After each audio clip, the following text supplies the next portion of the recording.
On their website, Audi says their new high-performance sports sedan, the RS4, brings the bar they've already set pretty high up a few notches. So when Audi invited Vehicle Voice up to Pasadena's Ritz-Carlton to test drive the new RS4, motorsport enthusiast and former race car driver David Barrett jumped at the chance. Pasadena is unique. It has its own personality, its own culture. It makes it one of the more exciting places to visit when you're in Southern California. We're going to take a look at a car that the manufacturer thinks has the same kind of unique personality that defines it as being something separate from any other car in any other class, the Audi RS4.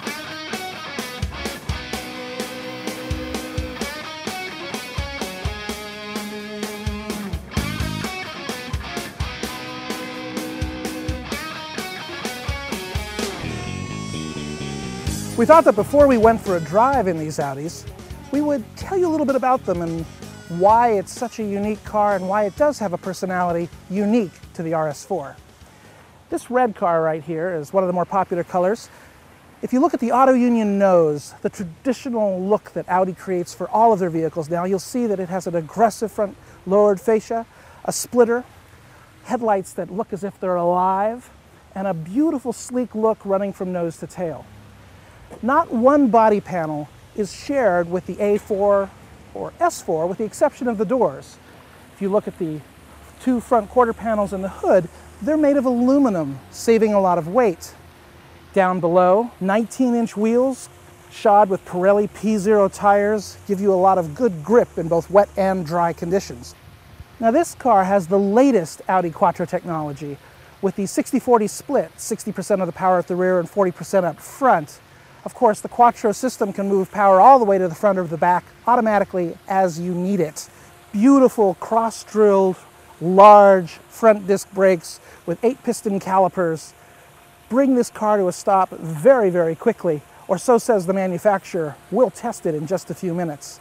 But if you take a look around, every single angle in this car says, I'm quick, I'm an enthusiast's car, and I'm designed for speed, for elegance, for luxury, and for competition. Now, one angle that you will always be able to see this Audi at is from the back. And in addition to the logo, there's a beautiful spoiler which runs along here. It's very subtle. It's not a boy racer looking thing. It's much more classy looking, and it relates to the personality of the car, but it does create tremendous downforce. If you look at the back of the car, you'll notice this is a red RS4, and I love red. But I don't think that red is the best color for the RS4.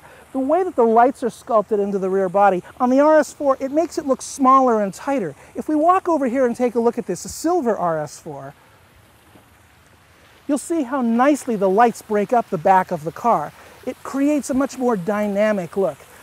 I personally would get an Audi in yellow. I think it's probably the most exciting color possible, and I'm sure the California Highway Patrol would agree with me.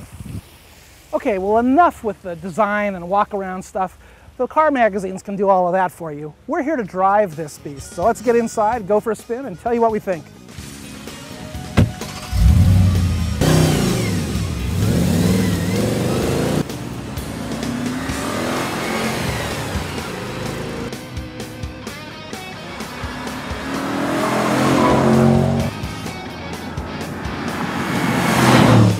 For me, driving this RS4 is kind of like taking off cowboy boots and putting on running shoes. It's just a tremendous, exhilarating experience. And you know something, a lot of people don't get it when you say that driving a car is tremendous fun, that it's really something that you get excited about and that you want to do every morning and that you feel great about. I would have a hard time getting out of this car on the way home. I would take the long way every day. Up above the Rose Bowl, we can let the car sing a little bit more. The roads are not designed for high speed, so we're using extreme caution. But we're able to use a little bit more rev, a little bit more stick, and it feels very good. Balanced, a little bit of push in tighter corners. The turning radius is excellent. I think on a long trip, the growl of the motor might be a little bit annoying, but I wouldn't buy this car for anything but the song of the motor, so I'd have to get used to it. Shifting in the Audi is a joy. Even when downshifting and matching revs, it's quick, easy, and although a lot of cars have direct shift or sequential manual gearboxes now, There's a certain pleasure that comes from depressing the clutch and controlling what gear you're in. And if you're going to do it in the RS4, you're going to have a smile on your face every single shift you take. The clutch take-up's a little high, but you get used to that after a few minutes. The dash is very easy to read in this car. And one thing that's kind of nice, even though the red line is just over 8,000 RPMs, if I'm down just above 3,000, I'm in 5th gear and I need to accelerate, I push on the throttle and the car leaps forward. That kind of a wide torque curve is another unique and wonderful thing about the RS4. Well, we're on the freeway now, and as we accelerated onto the on-ramp, I had to think more about taking my foot off the accelerator than I had to think about accelerating. We got up to the speed limit in no time at all. On the freeway, I could feel every single panel of the cement surface underneath us. So the Audi RS4 is a stiffer ride, and some people may not like the fact that it has such a stiff ride. But it's not designed to be an A8 or even an A6. This is specifically a performance car. And the stiffness of the ride is related to feedback from the road.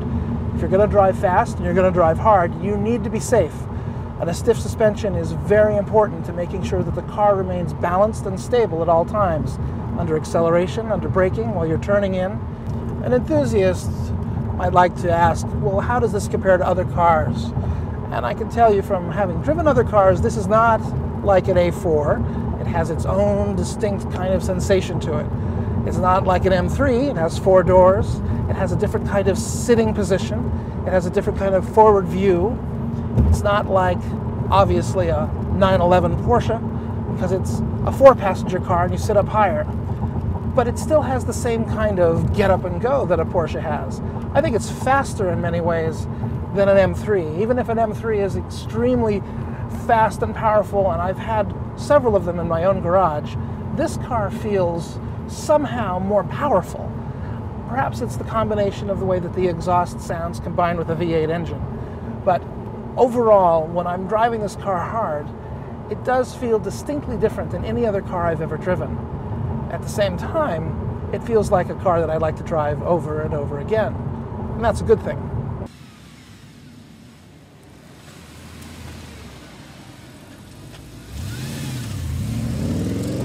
You can get very few options with the RS4, but one of them is a premium package and a navigation system. With the premium package, you get Bluetooth, so I can sync my telephone without any problem at all. And the nav system is delightful. Audi is one of the last players to bring a navigation system into their cars, but it's been worth the wait. The display is bright, easy to read even in strong sunlight, and I can easily see where I'm going. And most importantly, all the roads have road names. Some nav systems show you the path you're on, but they don't tell you where you are. And the nav system in this car is extremely easy to manage.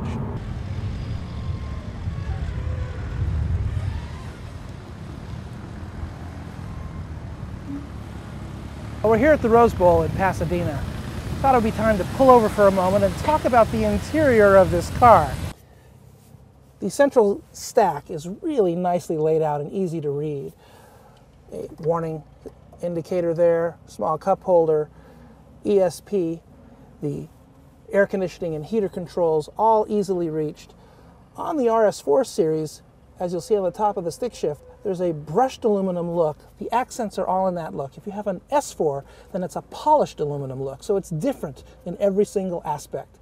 You'll notice that there's carbon fiber trim all the way around the interior of the car. It's real carbon fiber, nothing look-alike in this RS4. Steering wheel has perforated leather. The seats are by Recaro, specifically designed for the S4 and RS4, but in the RS4 there's piping along the edges, so it's a little bit different. It's a little bit more elegant, and it certainly is supportive and comfortable. There are so many interesting little features in the Audi, and one of them is very unique. It involves the DVD, CD, and SD memory card insertion. Now, right here you could put 2 SD memory cards, and a lot of people might think, well, wait a minute, why would I want to use SD memory cards? I've got an iPod, or I've got some other kind of MP3 player. Well, Audi has an interesting perspective on this, and it's worth bringing up. SD cards are the type of cards that you put in mobile phones. And now that there are more mobile phones with SD cards, and they're also playing music, the likelihood that mobile phones will become a primary form of MP3 playback is very, very strong. In fact, there are almost 1 billion mobile phones in the world today, and over 100 million of them have SD cards. There's only about 35 or 40 million iPods and about 20 million of other kinds of MP3 players. So if we kind of pull all that together, this may be the most common form of music playback, moving from your mobile phone to your mobile vehicle.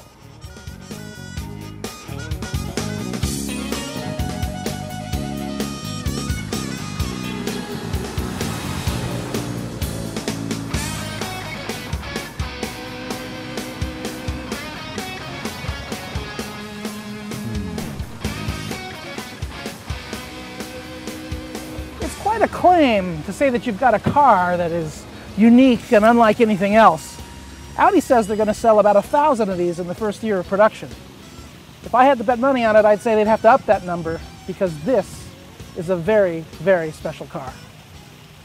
It better be special. Base price is $66K. But it does go 0 to 60 in less than 5 seconds thanks to that 420 horsepower V8.